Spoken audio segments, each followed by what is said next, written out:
Diabolus in Musica. C'est le nouveau disque de Slayer. 16 ans de carrière, 16 ans de métal. Ils sont toujours fidèles au style d'ailleurs. Un album qui a fait une forte entrée sur les palmarès la semaine passée, mais qui a fait une méchante plonge cette semaine. Ça a baissé de la moitié. Ils en ont vendu la moitié en fin de compte. Et quand on écoute le disque de Slayer, on a vraiment l'impression de faire un voyage dans le temps. Ça aurait pu sortir il y a 10 ans, en 1988. La réalisation aussi de Rick Rubin manque de punch. Pour ce genre de musique-là, ça prend du son quand tu fais du métal. C'est passable, mais c'est pas exactement extraordinaire.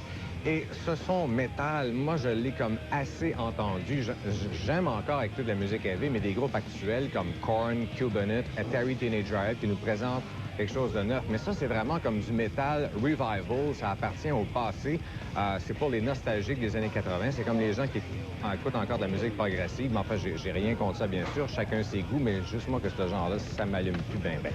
Jamais, je vous avoue, Les Mauvais Quarts d'Heure et leur nouvel album qui s'appelle Gaucher. C'est leur premier album officiel, mais apparemment, ils en ont sorti 2 indépendants. Moi, je les ai jamais entendus, ces albums-là. Et c'est un groupe de Montréal qui existe depuis 5 ans à peu près. Ils sont originaires de Québec, si je ne m'abuse, associés à la musique alternative, bien sûr.